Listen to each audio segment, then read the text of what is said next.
Hermano, que Dios le bendiga. Es un privilegio para nosotros participar en este nuevo retiro de otra temporada, como dice el apóstol, y gracias al Señor que le puso al apóstol darnos ese gran privilegio de comunicarnos con usted y contarles algo de lo que está en la Biblia.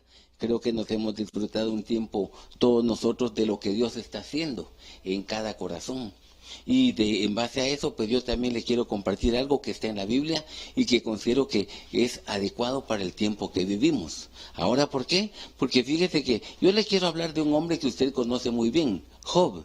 Y todo el mundo habla de Job como los grandes conflictos que él tuvo y toda la situación en la que pasó prácticamente hasta el capítulo 42, cuando uno habla lo bueno de él. Pero entonces fíjese que cuando uno empieza a revisar la Biblia, la base yo le quiero poner Eclesiastés capítulo 7, verso 8. Mire, la Biblia Prat me gusta porque dice que más vale el fin de una cosa que su principio. Y la Biblia del lenguaje actual dice, más vale un buen final que un buen principio. Entonces, ¿sabe qué es lo que pasa? Usted oye de Job, y efectivamente, un hombre varón justo, recto, apartado del mal, y 4 características buenas. Muy bien, pero lo que cuenta no es eso, sino que lo que cuenta es cómo está él al final de su tiempo, cómo está él al final de la etapa que le correspondía vivir.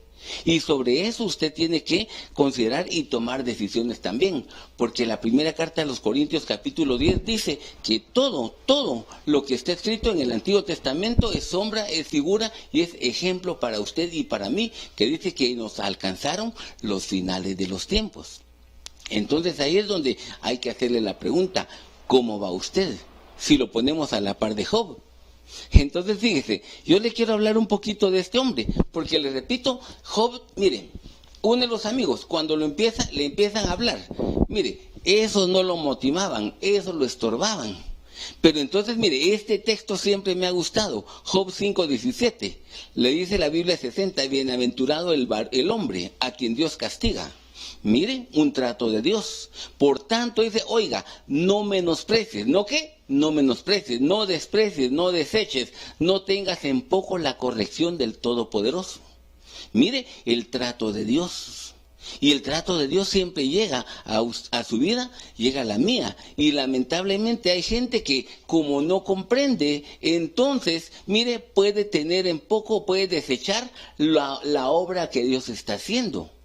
Y realmente el propósito de Dios no es que le vaya mal, sino el objetivo de Dios es purificar nuestras vidas, para que usted y yo demos la talla del varón que nos corresponde dar. Pero entonces, ¿sabe qué ocurre? Mire, cuando usted empieza a leer la Biblia, déjeme que le cuente, porque el verso 18, el que continuaba, el que leíamos, viene y su amigo le dice, hablando de Dios, Él inflige dolor y da alivio.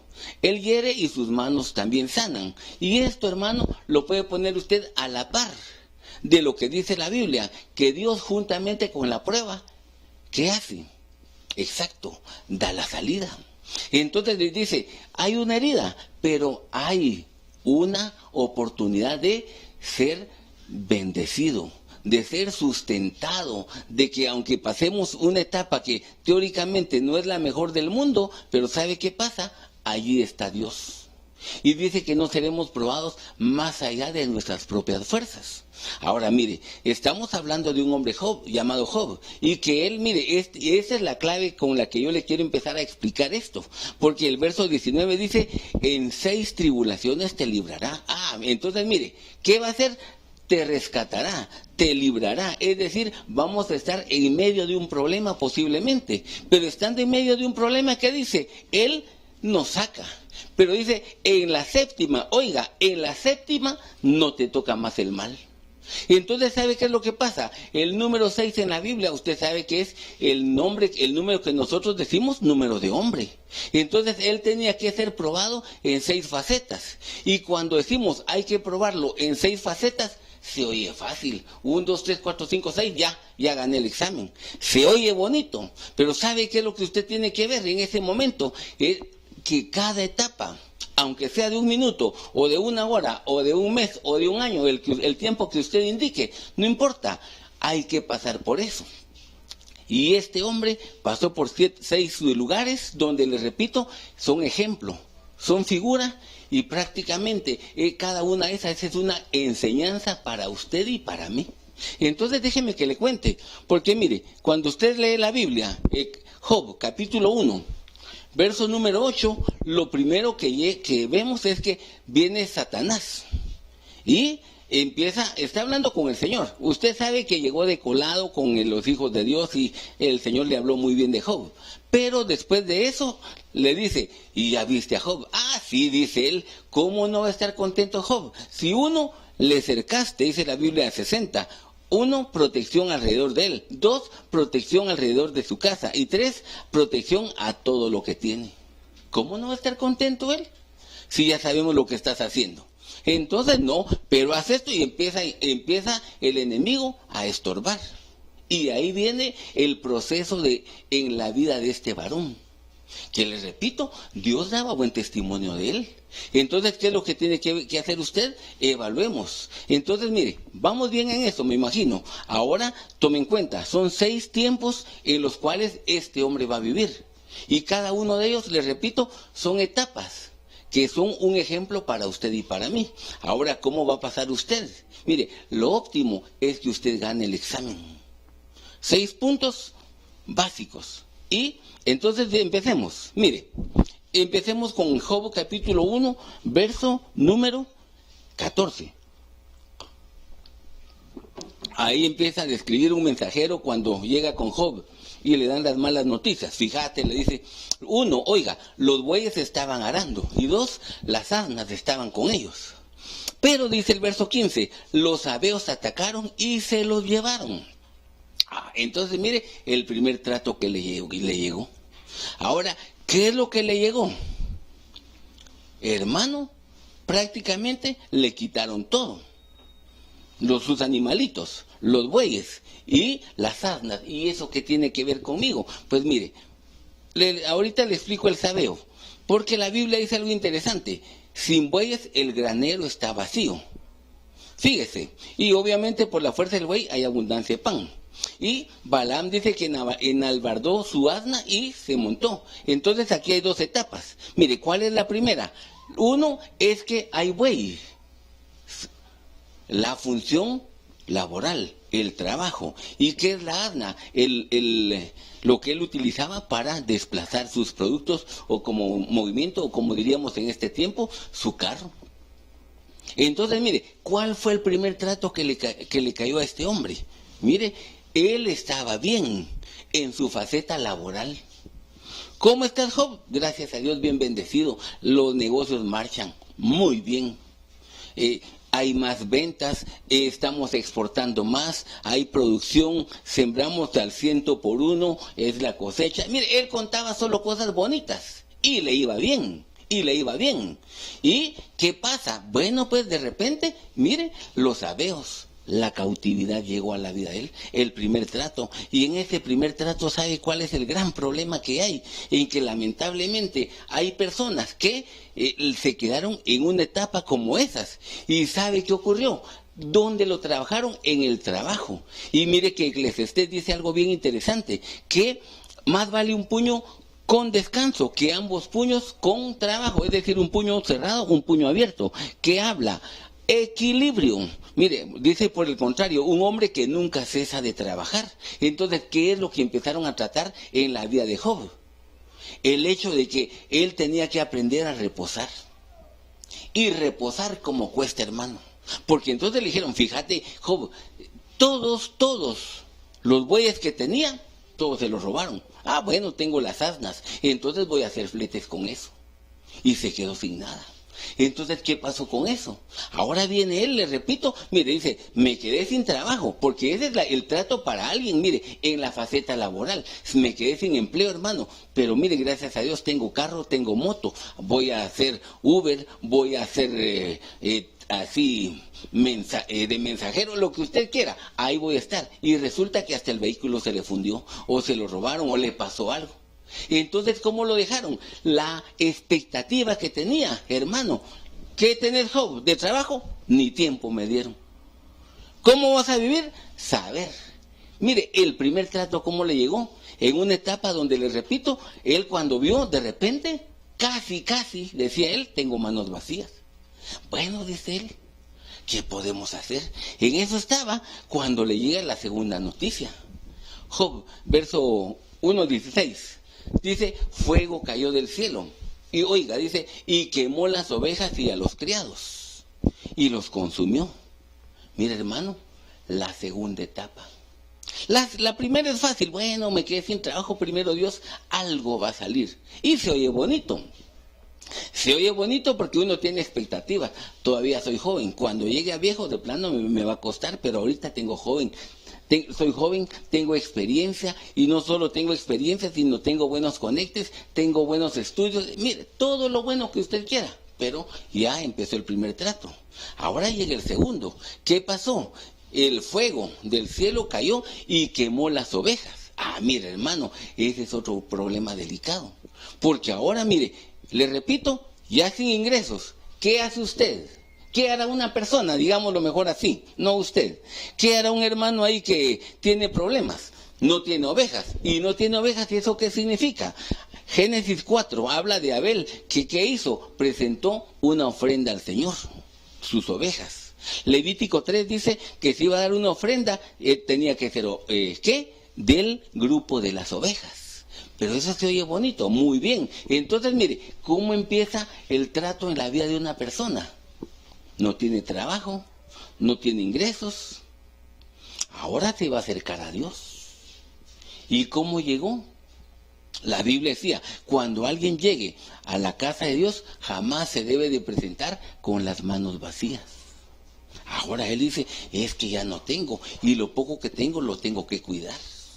¿Sabe qué le están probando a este hombre? Ahora que le dijeron esto, ve, te estás quedando sin ovejas. Le están diciendo, te vamos a probar la fe. Y hermano, cuando a usted y a mí nos están probando en la faceta de la fe, en esta etapa, ¿cómo es de difícil? ¿Cómo es de difícil? Porque ¿sabe qué ocurre? No puede presentar sacrificios, pero recordemos a Job. ¿Qué hacía Job por sus hijos? Sus hijos se reunían en la casa de algunos de los hermanos, platicaban, comían y hacían de todo lo que querían hacer. ¿Qué hacía Job al día siguiente? Se levantaba temprano y presentaba unas ofrendas delante del Señor para pedirle al Señor por si mis hijos en lo que estaban ahí hablaron mal en contra del Señor, por si mis hijos blasfemaron, por si mis hijos pecaron, por si él, ¿qué hacía cada día? Mire, él lo que hacía era interceder por sus hijos. Entonces mire esa situación qué delicada es. ¿Por qué? Porque le repito, cuando hicieron eso, quemaron las ovejas, ¿sabe qué está diciendo? Le están quitando la capacidad de interceder. Ahora mire lo serio, porque recuerde cómo es la situación, el famoso tabernáculo. Entraré por sus puertas, ¿cómo? Exacto, con acción de gracias. Por sus atrios, con alabanzas. Más adelante dice, sean oídas vuestras peticiones delante de Dios, en el lugar santo, ¿verdad? Con el parámetro de la guianza del Espíritu Santo, con el parámetro de los panes, la palabra de Dios, que nadie, el que pide, debe tener que aprender a pedir bien, como conviene. El parámetro bíblico. Pero en el lugar santísimo había algo. El sumo sacerdote entraba una vez al año. Primero pedía por él y después intercedía por el pueblo. Entonces, ¿sabe qué es lo que pasó? Cuando llega el fuego y ya no hay ovejas, a veces ya no tienen capacidad de interceder por los demás. ¿Sabe cuál es la frase que yo recuerdo de algunos amigos? Tenés tal cosa, para mí quiero. Esa era la frase, para mí quiero. Entonces, ¿sabe cuál es el problema que lamentablemente tienen algunas personas? Dejaron de tener esa capacidad de pedir por alguien. Mira, yo sé que ese hermano está necesitado, pero yo necesito más. Mejor que oren por mí y dejémoslo a él para otro día. Mire, y recuerde que una de las bendiciones de Job, ¿cuál fue? A Job le dijeron, ora, bendice, intercede por tus amigos. Y mientras él bendecía a sus amigos, la respuesta llegó primero a la vida de él. Mire lo que estaba haciendo el enemigo. Mire en este trato cómo llegó a la vida de Job. Y le repito, usted no puede dejar de interceder. Es que mire hermano, estamos pasando una etapa dura. Tiene razón. Pero hay alguien que está tal vez más necesitado de usted que usted. Usted cuando hablemos, si tuviera necesidad de dinero, tiene que pagar. ¿Cuánto? Demos una cantidad. $1,000, 5,000 quetzales, 15,000 quetzales. Usted ahí, una cantidad. Y tiene un su amigo. Y él tiene deudas de 100,000. Mire, jamás agarraría yo una deuda así. Sí, por él hay que interceder. Ahora, ¿por qué? Entonces uno dice, ay, si yo tan poquito que tengo, se dio cuenta. Al escuchar tiene capacidad de interceder. Y eso, les repito, es lo que estaban haciendo con Job. Le estaban quitando esa capacidad de interceder. Y eso no se puede quedar así, hermano. Usted sí tiene que aprender a seguir la presencia de Dios. Usted tiene que aprender ¿a qué? A pedir por los demás. Mire, ese es el segundo trato que le llega a Job cuando está ahí. Pero si fueran solo dos, qué bonito sería. Pero mire, el verso 17, llegó el otro problema. ¿Qué pasó? Llegaron ¿quiénes? Los caldeos. Y tome en cuenta que dice que ahí aparecieron ellos. ¿Y qué atacaron? A los camellos. Se los llevaron. Y en todo caso mataban siempre a los criados. Pero mire, hermano, interesante, porque sabe cuál es la tercera etapa en la que usted y yo en algún momento vamos a estar. Esa, la de los caldeos. ¿Qué le pasó a Job? Mire, en 3 cuadrillas, llegaron en 3 sectores. Pero entonces, ahorita le explico eso. Pero mire, interesante que este diccionario Hitchcock le dice así, que lo traduce caldeos como demonios. El diccionario Jones, que es en inglés, lo traduce caldeo como astrólogo y caldeos en plural como si fueran demonios. Entonces, ¿sabe cuál es la situación que se da en esa etapa, hermano? Mire, ya pasó el problema laboral y está sufriendo. Ya está en la etapa donde a veces la gente no se siente capaz de interceder por los demás. Pero ahora, ¿qué vino? Hermano, ahora viene un ambiente que contrario, ahora viene una batalla espiritual, ahora vienen los enemigos a estorbarle. Ahora, ¿cómo se da? Mire, hermano, Pablo escribe a Timoteo que en los últimos tiempos, ¿qué es lo que se va a levantar? Doctrina de demonios. Entonces, mire, ¿qué es lo que pasó? ¿Qué hicieron los caldeos? Atacaron a los camellos. Mire, qué serio, atacaron a los camellos. Ahora, ¿para qué? Para establecer doctrina de demonios.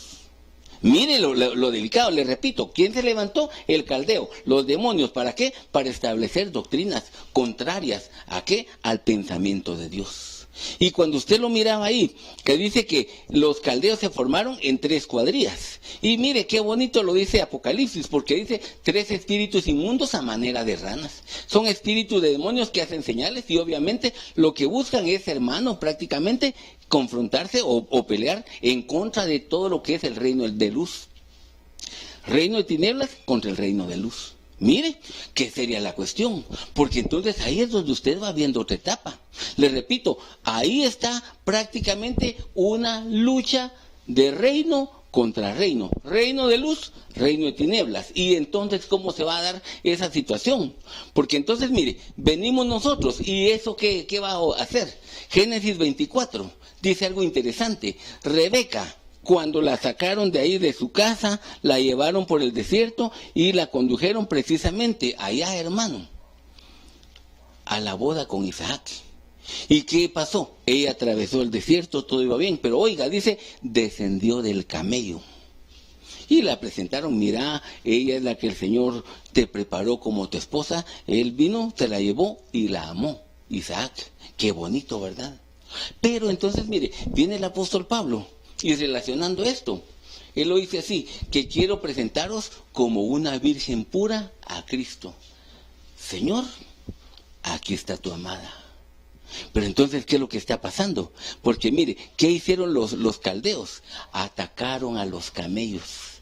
Y entonces, ¿eso qué es para nosotros? Mire, el reino de las tinieblas se quiere levantar. ¿Para qué? Para que el siervo, para que el hombre de Dios no haga la función que le corresponde de presentar a la amada delante del Señor y decirle, Señor, aquí está, hicimos un trabajo. A veces hubo necesidad de usar corta uñas, a veces hubo necesidad de usar tijera, a veces hubo necesidad de usar machete, A veces hubo necesidad de usar hasta hacha, pero está nítida. Y por eso Apocalipsis dicen el espíritu y la novia y la amada, que dicen, ven Señor Jesús. Mira, Señor, esa es la tarea. Entonces, ¿sabe qué es lo interesante en ese sentido? Porque mire, la tercera etapa, ¿sabe cuál era? Lo que se estaba buscando específicamente es que el camello no cumpla la función de que la amada dé la talla que le corresponde dar. Porque recuerde que Jesús lo dijo, heriré al pastor y las ovejas se dispersarán. Mire cuál es el objetivo del reino de las tinieblas: herir al pastor y obviamente las ovejas. Dice que él tuvo misericordia de ellos y entonces les enseñó, porque estaban como ovejas sin pastor.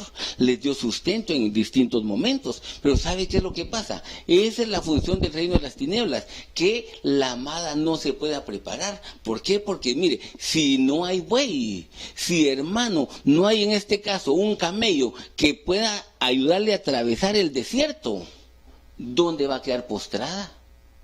Recuerde que el pueblo de Israel, cuando tenían que entrar a Canaán, mire, ya estaban a la puerta, mandaron a los 2 espías, 10 lamentablemente hablaron mal y 2 hablaron bien.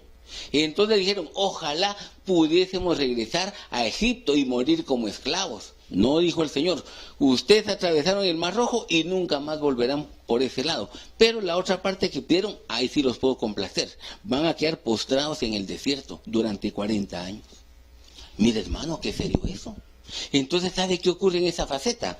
Les repito, usted y yo necesitamos camello, porque cuando usted dice, ya no aguanto, viene el hombre de Dios, viene y recuerda la palabra y le dice, hermano, la promesa es, todo lo puedo. ¿En quién? Exacto, en Cristo que me fortalece. Yo ya no puedo, pero para eso nos dieron camello. Para que, hermano, cuando usted a veces llegaba a la iglesia, ¿y será que Dios va a recordarse de mí? Y pum, mire, hermano, la palabra que nos sustenta grandemente. Mire qué lindo esto, porque entonces ahí es donde usted va viendo una faceta que es fundamental. ¿Cómo lo sabemos? Porque entonces les repito, ¿cuál es el objetivo de estos? Hermano, evitar que nosotros demos la talla. Y eso no es lo que Dios desea. Al contrario, Dios nos da lo necesario para que usted, como dice la Biblia, el que comenzó la buena obra, ¿qué dice? La perfeccionará. Y si es necesario, hasta el día de Cristo. Pero ¿que lo va a hacer? Sí lo va a hacer el Señor. Mire, hermano, 3 situaciones. 1, 2, 3. ¿Cómo va usted? No sé, pero déjeme que le cuente. Aquí hay otra situación bien interesante. El verso 19, siempre de Job, lo dice así, que se levantó un gran viento. Y oiga, pero mire, lo que dice, se levantó un gran viento que vino del lado del desierto. Se recuerda que cuando se habla en la Biblia, en algunos pasajes, se habla del viento solano, y que lo que traía era muchas veces sequedad. Por eso cuando se habla en el libro de Génesis, cuando vio el faraón en el sueño, las espigas que se secaban también. Y ahí varios ejemplos que hay en la Biblia en esa faceta. El punto es que, mire, hermano, viene y les repito, ¿cuál es el cuarto ataque que llegó a esa vida? Fue esa exactamente, la del gran viento. Y fíjese, hermano, que, mire, porque cuando se habla en el hebreo, se habla como ánimo, se habla como espíritu, como soplo. Pero fíjese, ¿qué pasó? Mire, el gran viento, un torbellino, dicen otras versiones de Biblia, dice que cayó sobre los jóvenes, sobre los hijos de Job, sobre los 10 hijos. ¿Y qué pasó? Murieron. Entonces llega el esclavo, el siervo, y dice, fíjate, pasó esto, solo yo escapé, le dio la noticia y se fue. Entonces viene Job, cuando ya le llegó la cuarta etapa. ¿Y qué hizo? Se postró en tierra y adoró. Mira, hermano, una cosa bien delicada, porque entonces, ¿qué es lo que se levantó? El viento. ¿Y qué es lo que destruyó? Los hijos de Job. Entonces, mire, hermano, la cuarta etapa en la que lamentablemente hay gente que va a vivir y que es importante, pero sumamente importante, que usted y yo le pongamos mucha importancia, es que, hermano, lo que muchas veces quieren destruir es a nuestra simiente. Recuerde Ezequiel capítulo 18, había un hombre justo, un hombre que quería agradar a Dios.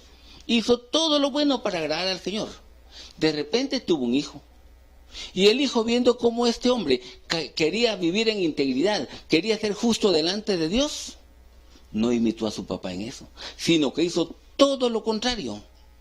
Ese sí, como decimos nosotros, se llenó del lodo del pecado, completamente. Y bueno, de ese segundo tuvo un hijo también. Estaba el padre, el hijo y ahora el nieto. Y dice que el nieto, viendo que el papá había tenido prácticamente una vida llena de pecado, dijo, no, yo no voy a ser como mi papá. Entonces, ¿qué hizo este joven? Dejó lo malo que tenía el papá y buscó la presencia de Dios como antes lo hizo el abuelo. Entonces es donde dice la Biblia, ¿saben qué? Ni el padre por el hijo, ni el hijo por el padre. ¿Qué dice? El alma, exacto, el alma que pecare, esa morirá. Pero ¿sabe qué es el objetivo del enemigo? Eso, matar, ¿qué? Nuestra descendencia. ¿Sabe qué es lo que busca el enemigo en algún momento, hermano? Es que el apóstol Pablo dice, yo conocí el pecado y el pecado me mató. Que busca el reino de las tinieblas muchas veces, hermano, cuando están llegando distintos vientos, hermano. Lo que buscan básicamente es matar a nuestra familia. Matar, hermano, a los que serán los campeones de Dios más adelante. Mire, esa es una de las cosas que usted tiene que considerar, porque entonces ¿sabe qué pasa? Mire, veamos el ejemplo, la viuda de Naín. Ahí está esta mujer. Ahí dice, mire, para comenzar, ya no tenía pareja. ¿Cuál era su única expectativa? Mi hijo. Mi hijo va a estudiar, mi hijo va a trabajar, mi hijo va a hacer esto y yo voy a hacer lo necesario. Pero de repente, cuando va ella y vio Jesús, estaba cerca de la puerta de la ciudad y llevaban a enterrar al hijo. Y obviamente la mujer estaba dolida y el Jesús, ¿qué dice? Fue movido a compasión por ella y le dijo, no llores. Le devolvió el hijo. Pero ve el punto. ¿Qué es lo que pasa? Mire, la Biblia hablaba de... los comentarios bíblicos, por ejemplo, decía, por ejemplo, una mujer estéril era una afrenta. Por eso la mamá de Juan el Bautista, cuando le dijeron, vas a tener un niño, Jehová me ha quitado la afrenta. Ese era algo terrible. Pero otra cuestión que se miraba como una maldición era que el padre o la madre en este caso tuviera que enterrar a sus hijos. Porque el proceso normal o natural de vida es nace, crece, se reproduce y muere. Es normal. Mi papá ya está viejito, un día se va a morir, ya se están preparando, ya está enfermo, está en el hospital, se está preparando. Pero el padre muchas veces no está preparado para enterrar al hijo. Y eso sí es terrible.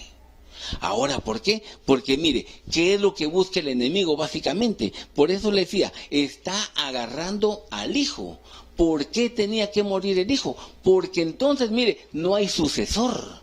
¿Se recuerda usted aquel hombre llamado Elías? Después, ¿quién fue su sucesor? El profeta Eliseo. Muy bien, ¿y Eliseo a quién tenía? A Giesi. ¿Y qué pasó con Giesi? Hermano, terminó leproso. Había una función para él y no la pudo cumplir. Y por eso cuando dice, esta mujer lloraba. ¿Por qué? Porque su expectativa era grande para su hijo. Y lo que ella estaba viviendo era lo que decían, la maldición de enterrar un hijo. Pero dejemos a un lado la faceta de llevarlo al cementerio. Porque, le repito, el apóstol Pablo dijo, conocí el pecado y el pecado me mató. ¿Verdad? Entonces, ¿qué es lo que pasa? Viene una persona y, como dice Efesios 2, estando muertos en delitos y en pecados. Hay algo, nos dio vida juntamente con Cristo y dice, por gracia somos salvos. Entonces, ¿sabe qué es lo que buscaba el enemigo en algún momento? Matar, aún en la vida espiritual, a los hijos. ¿Qué es lo que busca el enemigo? A veces no puede atacar a los padres. Entonces, mire, agarra a los pequeños. ¿Usted se recuerda cómo es que atacaban precisamente a los que iban en la retaguardia? Por eso cuando le dijeron a Saúl, ¿sabes qué, Saúl? Llegó el tiempo de recompensar a los amalecitas lo que le hicieron al pueblo de Israel cuando iban en sus jornadas en el desierto. ¿Qué hicieron? atacaron a los que iban atrás. Los viejos, los débiles, los enfermos y los niños. Mire, eso es lo que estaban atacando. Y eso es lo que hay que destruir, le dijeron. Pero mire, hermano, le repito, ¿qué dijo aquel hombre llamado Jacob cuando se encontró con su hermano Esaú? Mirá, le dijo, el problema era 1-1, pero cuando se reencontró era 1 contra 401. Estos me van a matar, dijo él. Total, se reconciliaron. Vámonos juntos, le dijo. No, le dijo, tú vienes en camellos. Y los camellos, hermano, si agarran velocidad máxima, pueden correr a 40 kilómetros por hora. Ahora, ¿qué dijo él? No, mira, yo tengo niños pequeños, yo tengo ovejas recién paridas. Si las hago correr a tu ritmo, en un solo día van a desfallecer y en un solo día van a morir. Vaya, mi señor, a donde tiene que ir y yo iré al paso de los niños, al paso de las ovejas recién paridas. Mire, ¿qué es lo que busca el enemigo? Apresúrate y hagámoslos crecer para que mueran. Y no, el plan de Dios, hermano, es la protección de la simiente. Mire qué lindo eso. Pero les repito, eso es lo que estaba viendo Job. Me dejaron sin semilla. ¿Y ahora qué hago? No tengo heredero. Pero no había terminado el trato, fíjese, hermano.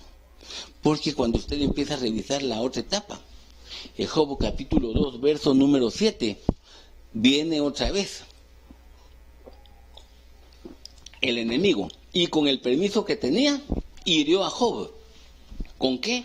Con una sarna maligna. Y hermano, dice, desde la planta del pie hasta la coronilla. Estuvo gravísimo y se recuerda usted que hermano ya ni uñas tenía para rascarse. ¿Y qué hacía él? Un pedazo de teja y con eso se tenía que rascar. Si cuando los amigos lo vieron, ¡ala, pobrecito Job!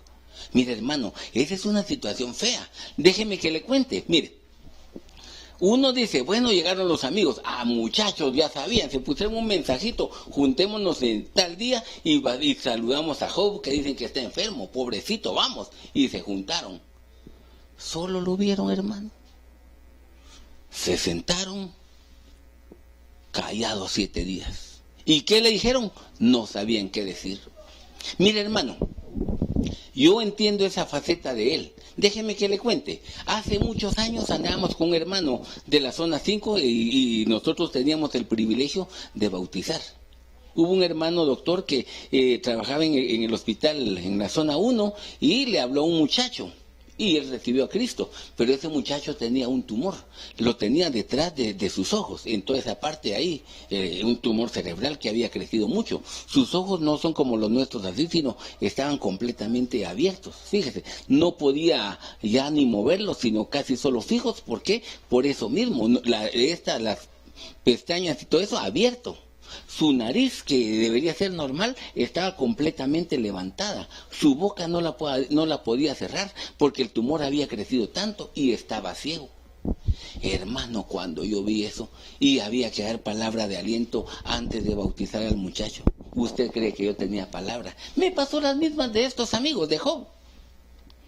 La dije yo, mire, yo me conmoví tanto, hermano, que sinceramente yo no supe qué decir. ¿Qué le dijo a alguien así si yo nunca he sufrido eso?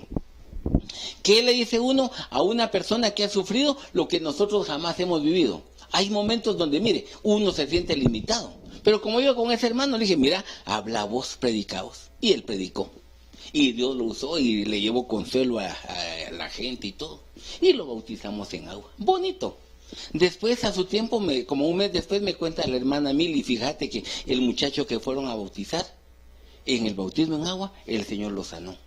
Y un mes después salió hasta recuperar la vista. El tío se convirtió. Mire, qué lindo. Pero hermano, ¿por qué le digo esto? Porque mire, hay momentos donde uno ve cosas de enfermedad que sinceramente le digo, uno no sabe ni qué decir. Cuando escucha a alguien decir, ya no aguanto, Señor, ya no aguanto. Yo recuerdo un hermano que decía, Señor, mejor llévame. Mire, el trato de la enfermedad es terrible, hermano. Porque le digo, le quebraron el brazo, con yeso está fácil. Sí, pero esas enfermedades están rápidas. Tiene gripe, está fácil, pero hermano, hay cosas bien delicadas. Y eso le pasó a este hombre. Miren, una condición donde, ¿qué se le podía decir? Algunos comentaristas dicen que esa sarna maligna era una lepra negra. Fíjese, terrible la condición de Job. El punto es que, mire hermano, estaba tan delicada la situación que ¿cómo lo vamos a consolar? Y se quedaron los amigos. Y les repito, este es el quinto trato en la vida de él. Y cuando estaba en esas, ¿qué pasó? Hermano, los amigos no lo alentaron, lo desalentaban. Ese es otro problema. Pero entonces, mire hermano, ¿qué hace la gente cuando está enferma? Mire, este hombre llamado Asa, el rey, dice, en su enfermedad no buscó a Jehová, sino buscó a los médicos. Fíjese que uno de los comentarios que dice era de los sanadores, pero se hablaba de esos, como dirían en algunos lugares, los médicos brujos o los brujos del pueblo. Eso es lo que hizo, se alejó de Dios y buscó no lo correcto, sino lo incorrecto. Mire hermano, qué serio que es eso, porque ¿sabe qué ocurre en esa faceta? Mire, cuando hay una persona enferma, hermano, ahora, ¿qué hace una persona enferma? Lo que menos deseo yo es estar enfermo. Me imagino que usted igual. Pero, hermano, mire, una situación donde verdaderamente uno quisiera tener las palabras para consolar, uno quisiera tener la medicina, uno quisiera que la prueba terminara en una semana. Pero, hermano, un accidente de tránsito donde un hermano me dijo 8 meses. Me recuerdo otro amigo, 1 año completo. Otro mi amigo, me recuerdo, 3 veces en el intensivo por un problema de salud. ¡Qué terrible! Eso, hermano, mire, son tratos donde uno a veces no sabe qué decir. Pero, hermano, no hay nada fuera de la voluntad de Dios. Y Job tenía que vivir eso. Job tenía que vivir una etapa en la que realmente, le digo, no era agradable, pero ¿sabe qué pasó? Cuando usted empieza a revisar más adelante, cuando viene Job, porque sus amigos, les repito, no lo bendecían, sino lo estorbaban porque lo acusaban por todo. Es que tus hijos eran pecadores, por eso los mató el Señor. Es que tú eras pecador, Job. Es que, mire, de todo le tiraban. Hasta que un momento vino él y se cansó, fíjese. ¿Saben qué dice? Oiga, el verso 2, hoy hablaré, dice, hoy también hablaré con amargura, porque es más grave mi llaga que mi gemido. Entonces, fíjese, viene él y dice, ¿cuál fue el quinto trato? La enfermedad. ¿Y qué pasó en la enfermedad? Mire, le brotó algo, porque el verso 23, él dice, mire, esa me gustó, esa versión antigua, ¿quién me diera el saber dónde hallar a Dios? Usted es cristiano, ¿dónde va a encontrar al Señor? Job tenía comunión con el Señor, él preparaba altar y hacía sacrificios, él sabía dónde encontrarlo, pero él dice, ¿dónde lo voy a encontrar? Mire, en el momento del trato de la enfermedad, lamentablemente, pasa algo que a veces es incómodo. ¿Sabe qué es lo incómodo? Que lamentablemente hay personas que en ese momento como que si se olvidaran de Dios. Y eso le estaba pasando a este hombre. Pero entonces, ¿sabe qué dice el verso número 4? Dice, quisiera saber dónde encontrar a Dios. Muy bien. Pero el verso 4 dice, oiga, expondría ante él mi causa, llenaría mi boca de argumentos. ¿Sabe qué está diciendo él? Miren, yo lo que haría es que diría, Señor, con permiso, aquí está Job. Tú ya sabes quién soy yo. Entonces, estoy amargado, ¿por qué? Porque estoy enfermo. Y Señor, si revisamos mi caso, yo no debería estar enfermo. Está bueno que mi vecino se enferme, está bueno que aquel que es pecador, está bueno que el otro esté enfermo, pero yo, Señor, yo soy tu siervo. Yo, Señor, yo te busco, yo busco tu rostro, yo anhelo servirte, yo hago, mire, diciendo lo bueno que era. Y mire, ¿para qué le sirvió a Job la enfermedad? Para que se diera cuenta que él creía que era inmune y que como era un hombre que buscaba la presencia de Dios, él tal vez nunca se tenía que enfermar. Y no, hermano. Uno de los tratos que le llega a mucha gente en distintos momentos, es ese precisamente. Hermano, si usted ya pasó, no le digo la edad, mejor digamos, como dice el apóstol, los T5. Si usted ya pasó de los T5, hermano, usted ya va en bajada. Entonces, hermano, ya usted ya va a tener los problemas. Mire, cuando usted tenía, ¿qué edad? Mejor le cuento lo mío. Hace años, hermano, a mí me quitaron el apéndice. Y mire, 15 días, hermano, que, mire, incómodo. Y era el apéndice, no era mayor cosa. Pero me lo quitaron. Y los otros 15 días que apenas podía hablar, ni me podía reír, pero ahí estaba. Pasé el mes. Incómodo con el apéndice. Y cuando de repente un niño de la iglesia lo operaron martes o miércoles, el domingo andaba corriendo en la iglesia. No, le digo yo, ¿por qué estás corriendo si te acaban de operar? Él tenía como 9 años. Y no, si el doctor dice que yo ya estoy bien, que puedo hacer lo que quiera. Ay, dije yo, mire, ¿cuál era la diferencia? Como 40 años más. Entonces, ¿qué pasa cuando uno está en enfermedad, hermano? Es que, Señor, yo no debería de enfermarme. Yo me cuido, sí, pero aunque usted se cuide, ya los años ya pasaron. Y lo que pasó con Job es que, Señor, ¿por qué? ¿Cómo no voy a estar amargado si estoy enfermo? ¿Y por qué? ¿Y a cuenta de qué tengo que enfermarme yo? Mire, hermano, mire la quinta etapa lo que le está pasando. Y esa es delicada. Pero mire, esta va fácil. Miremos, esta es la última. Job capítulo 2, verso número 9. Él ya, y ahora, hermano, estaba en crisis, recuerde usted. 5 tratos distintos. Pero el último, usted lo puede ver allí. Dice, entonces le dijo su mujer. Oiga, le dijo su mujer, aún retiene la integridad, maldice a Dios y muérete. Pero ¿sabe qué es lo que pasó? Cuando dice, le dijo su Isham, le hizo su Isham, su complemento. ¿Y eso qué? Mire, Génesis 2:22 dice una cosa bien bonita. Dice que vino el Señor de la costilla del hombre que hizo, fabricó, reparó, restauró, le puso cimientos a una Isha y se la dio al hombre. Ahora, ¿sabe qué es lo que pasó, hermano? Lo mismo que usted puede ver en Adán, lo mismo tiene Job. Le dieron una mujer para que la preparara, para que fuera su complemento.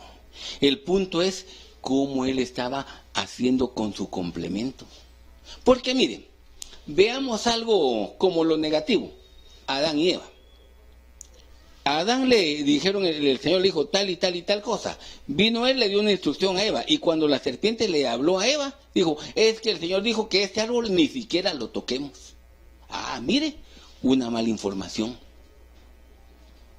Pero esa es una cuestión. Ananías y Zafira. Mirá, le dijo, ¿qué vamos a hacer? Ya vendimos el terreno.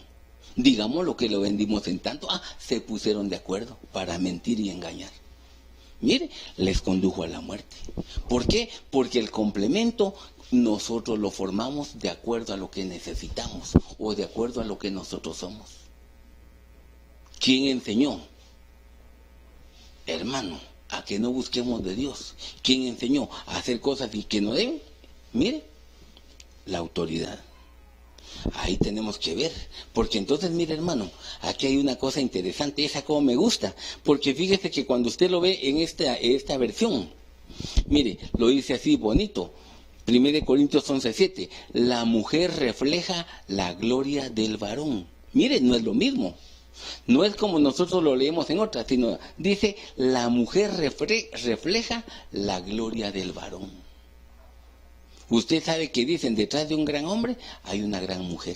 Entonces, ¿qué hace la mujer? Refleja la gloria que tiene el hombre. Mire, ¿por qué? Porque le dieron una Isha y él la fue preparando para hacer su complemento, su ayuda idónea. Y entonces podían hacer un buen trabajo. Pero ¿qué hizo Job con la señora? Yo no sé qué hacía, pero que ella llegara al punto de decirle, maldice a Dios y muérete. Pero entonces, mire, hay una situación. Él no la había preparado para momentos como esos. ¿Por qué? Porque fíjese, hermano, que, mire, uno de los problemas bien delicados que hay es, por ejemplo, mire, a mí me gusta Job capítulo 8, creo que es versos 6 o 7. En la versión Dios habla hoy, dice, si tú actúas, con limpieza y 2, con rectitud, el Señor te dará el hogar que justamente mereces. Mire, el hogar que justamente mereces. Entonces, ¿sabe qué pasó con este hombre? Mire, tenía que formar a la señora. Pero ella, la solución es, maldice a Dios y te mueres. Tú te vas con el Señor y yo me quedo, aunque sea con lo del seguro. Los dos felices. Pero ¿sabe qué es lo que pasó? Y él dijo, no, ¿cómo estás hablando? Usted sabe todo lo que le dijo. Pero ¿sabe qué? La formación es fundamental. Porque si no hay una buena formación, entonces dice, caminarán dos juntos si no estuvieran de acuerdo. Mire, ¿qué hay que hacer? Ponerse de acuerdo. ¿Cuál fue la etapa número 6 en la cual este hombre tuvo que vivir? Prácticamente esa en la que él tenía que haber formado a la señora. Por eso usted se recuerda a aquella pareja, Aquila y Priscila, en la cual ambos tenían unidad espiritual.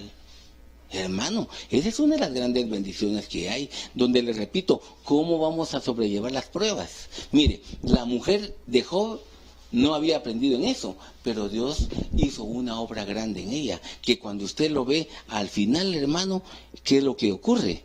Ocurre lo importante. ¿Qué es lo que ocurre? Que viene él y entendió el trato de Dios, le tuvo que haber explicado, y cuando le explicó, ¿sabe qué pasó? La mujer básicamente se fue formada de acuerdo al plan de Dios, su hogar renovado y otra vez hijos hermosos, hijas las más hermosas de toda la tierra y el doble de bendición. ¿Qué pasó con ellos? Job, en 6 tribulaciones te librará. De 6 tribulaciones nos van a sacar.